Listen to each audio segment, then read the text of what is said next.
Today I'm gonna show you guys how to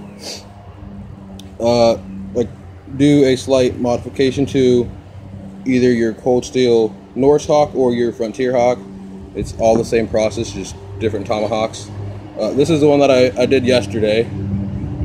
All I did was put a finish on the handle and remove the paint on the actual blade. This is a pretty simple process. It's just removing paint and putting on finish. But as you can see here, the end of my stick got really chewed up. It was the same for the other one. This was like sticking out from underneath my bed, and my dog chewed on both the handles, so I cut the handle off of that one.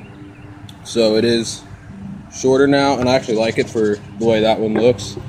But since this is a slightly heavier tomahawk, I'm gonna actually have to take off like a bunch of wood and have it taper down, because I'm not cutting this off. I'm just going to be shaving it down so where it's smooth again.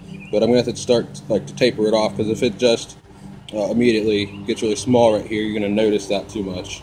But other than that, it's gonna be the same process for really any tomahawk, not just a cold steel, obviously.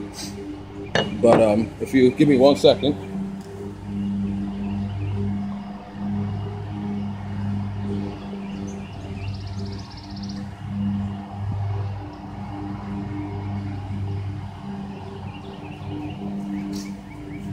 These are the two things that you're going to need.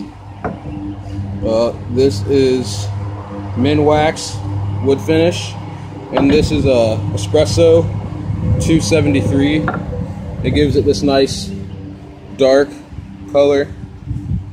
I'm trying to set that in the light so it dries off better, because it's still a little bit wet even though it's been drying for about a day now. That'll run you about $4. And then this is a clean strip paint remover, or wood finish, or what, it removes pretty much anything. That'll run you about $10. So first you're going to want to make sure you have the pin out of your handle. Just go ahead and knock that off. Hold on, that's on there pretty hard right now.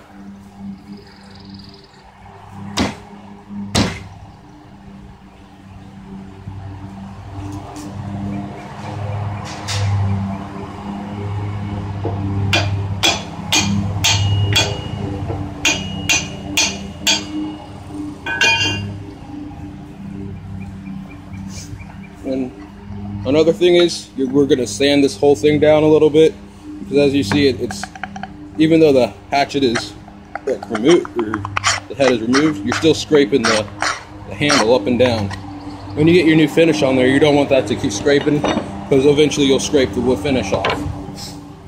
So you're going to have to sand this down completely so that it sits on there more smoothly. The first thing you want to do is just take your knife, not at an angle, but just straight vertical, and just rub it down. You don't even need sandpaper just yet. So I'm going to go ahead and finish this, and then I'll be back.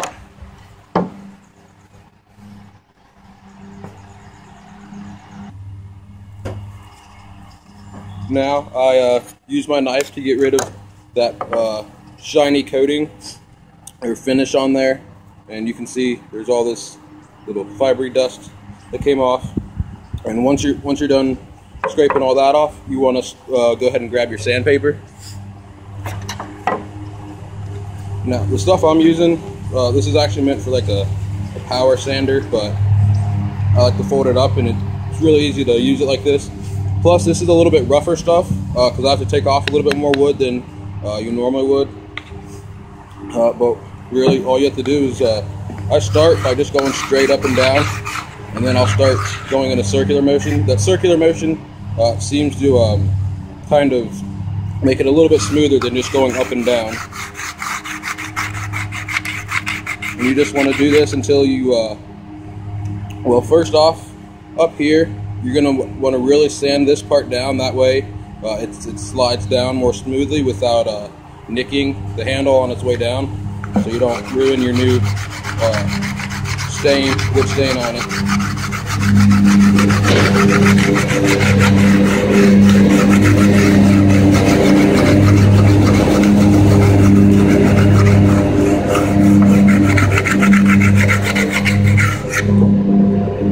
Sorry for the noise, that's my dad mowing the grass. I'm gonna go ahead and pause it, and I'll come back when I'm finished sanding it.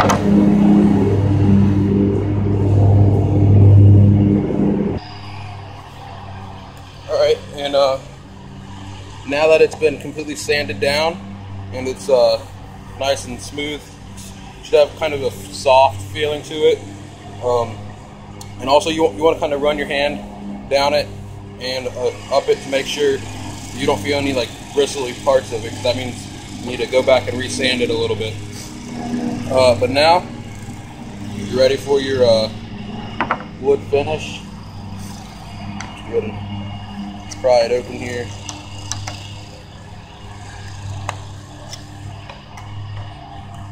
This stuff will stain pretty bad. It'll stain your clothes and even your skin a little bit for a little while. I got some on my arm yesterday and it's still there. It won't come off. So make sure you're either wearing nothing or something that you don't mind if it gets ruined. And this is just an old shirt that I cut up so I could dip it in here. You can use a paintbrush, but I found that last time I did it, it was a little bit gloppy. And like this will soak up some of it. That way you don't get too much in one spot. Whereas a paintbrush it'll drop a lot in one area and it will make it a little bit darker than the rest of it. So I prefer to use a shirt or something more absorbent than a paintbrush. But you just want to dab it in there. But you do really want to shake that up because it'll solidify in the bottom a little bit and really clumpy. And then you just brush down the handle.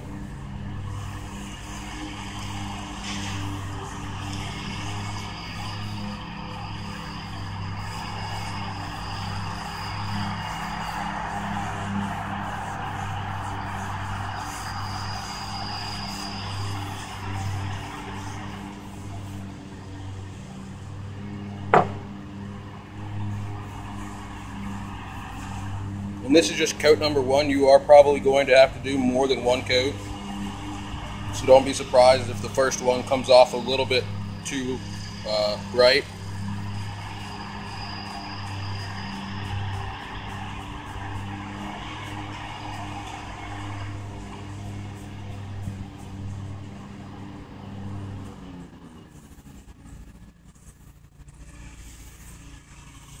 You do want to let it dry just a little bit, not too much. Just that way you're not putting another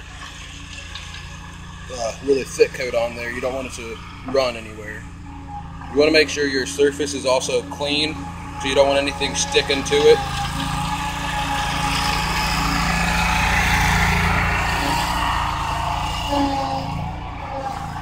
Sorry about that.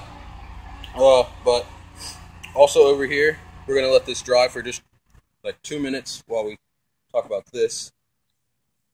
And for this, you do want to put some gloves on. I have some like rubber lace gloves here because this stuff will really irritate your skin. That's this, the paint remover. I already put it on the axe head just to save some time because it does take a little bit of time. It's recommended 15 minutes. Also, when using this, you want to make sure that you're not on a surface that you care about. This is just an old table that we have for demonstrations like this, but because if it gets on here, it will strip the paint. And then you want to take a putty knife and kind of just scrape away the paint. I don't know why I took my gloves off. I kind of need them.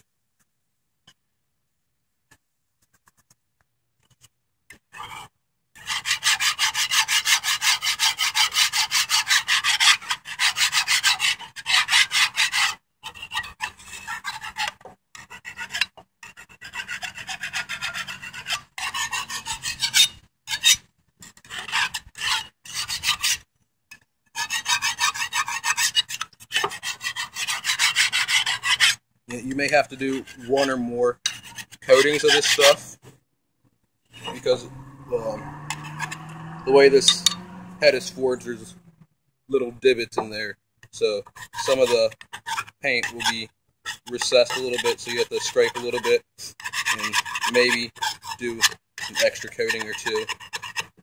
Go ahead and wipe this stuff off here.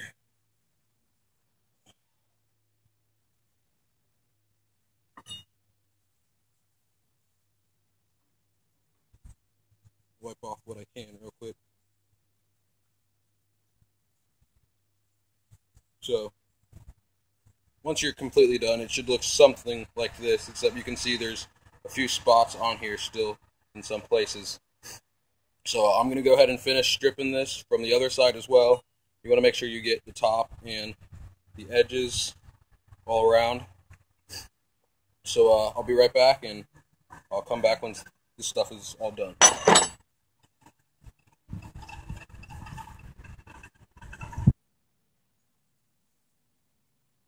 Okay, now we have all of the paint removed.